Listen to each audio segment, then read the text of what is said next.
The diplomatic hall of Station Kepler 9 had never held such tension. Melody stood at the center of the circular chamber, surrounded by representatives from 14 different species, each one maintaining what they considered a safe distance. The Vryn delegation had insisted on atmospheric separators. The Quailoth wore full environmental suits, despite the room being perfectly hospitable to their biology. All because of her. The human requests entry into the Galactic Trade Consortium, announced Ambassador Thek, his crystalline voice reverberating through the translation matrix. This is unprecedented. Melody kept her breathing steady, aware that every biometric scanner in the room was trained on her. Heart rate, 72 beats per minute. Body temperature, 37 degrees Celsius. The aliens found these numbers horrifying. Unprecedented and inadvisable, hissed the Quilith representative, its tentacles writhing within the protective suit. Earth is classified as a Class 12 Deathworld. The gravity alone would crush most species here. The atmospheric oxygen content is toxic. The native predators are less dangerous than humans themselves, interrupted the Vryn, its eye stalks focusing intently on Melody. Our xenobiologists have studied their physiology. They are apex predators who evolved by outlasting every competitor on their world. Persistence hunters. They don't stop. Melody allowed herself a slight smile. Let them be afraid. Fear meant respect, and respect was the first step toward negotiation. If I may, she said, her voice calm and measured. The room fell silent at her words, every translator working overtime. I understand your concerns. My world is harsh by galactic standards, but that's precisely why humanity deserves a seat at this table. We've survived, we've thrived, and we have much to offer. Offer? The Thek's crystalline form flickered with what might have been amusement. What could a species barely 2 centuries into space travel offer civilizations millions of years old? Before Melody could respond, Bradley's voice crackled through her subdermal communicator. Melody, we've got a situation. The station's experiencing a cascade failure in the eastern docking sector. Some kind of structural breach. She didn't react externally, but her mind raced. The eastern sector was where the human delegation's ship was docked. Alarms suddenly blared throughout the chamber. The delegates erupted into chaos, their various forms of panic creating a cacophony of sounds, smells, and movements. The Quailoth began secreting fear pheromones. The Vryn retreated into their shells. The Thek's crystalline structure dimmed.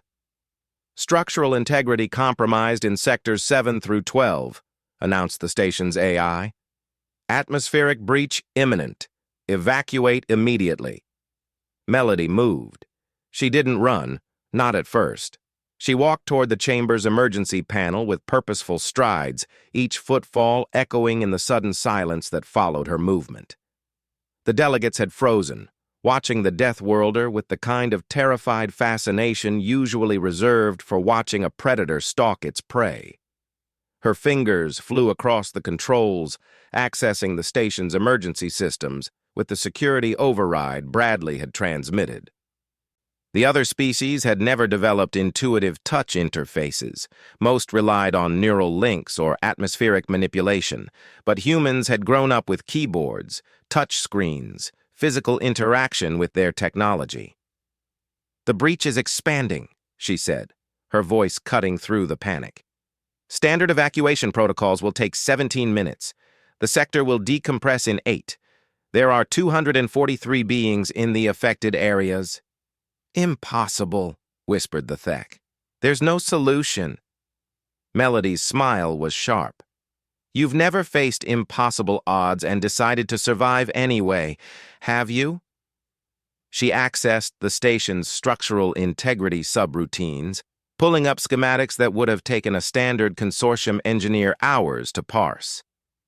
Her pattern recognition, honed by a species that had learned to track prey across vast distances by reading subtle signs, let her see the problem immediately. Bradley, I need you to override the magnetic containment fields in sectors 9 and 11. Reroute all available power to the emergency bulkheads. That'll cause a feedback loop in the life support systems, he replied. For 45 seconds. We don't need longer. She was already moving, her long Deathworld legs carrying her toward the chamber's exit at a speed that made the assembled delegates flinch. And evacuate anyone in the safe zones first. Use the cargo transporters if you have to. That's against every safety protocol. Do it. The room watched as she ran, truly ran, down the corridor. Humans could maintain running speeds that would exhaust most species within minutes. Melody wasn't even breathing hard.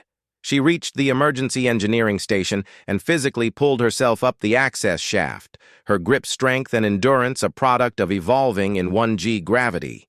Above her, she could hear the groaning of metal, the hiss of escaping atmosphere. The manual override was stuck, corroded from decades of neglect. No one had ever expected to use it. Melody braced her feet against the wall and pulled, every muscle in her body straining. The override resisted, then suddenly gave way with a screech of tortured metal. The emergency bulkheads slammed shut, just as the eastern sector's hull gave way completely. Through the reinforced windows, Melody watched as debris exploded into the void, but the breach was contained. The inner sectors held. She climbed back down, her hands bleeding from gripping the corroded metal, her uniform torn. When she returned to the diplomatic chamber, she found every delegate standing in stunned silence. Bradley was waiting, medical kit in hand. Everyone's safe, 0 casualties. The Thek approached slowly, its crystalline form pulsing with colors Melody's translator identified as profound respect. You moved once, it said quietly, and saved all of us, your species. You don't give up, do you? Melody shook her head, accepting the bandages Bradley offered. We're from a death world, Ambassador. Giving up isn't in our nature. We're not the oldest species or the most technologically advanced, but we're survivors. We adapt, we persist, and we protect. She looked around the room at the assembled delegates, meeting each of their gazes without flinching. That's what we offer the consortium, not just our strength or our resilience, but our refusal to accept the impossible. You've had millions of years to perfect your civilizations. We've had thousands of years learning how to survive when everything was trying to kill us. Maybe it's time the galaxy had someone who knows how to face the unfaceable. The vote was unanimous.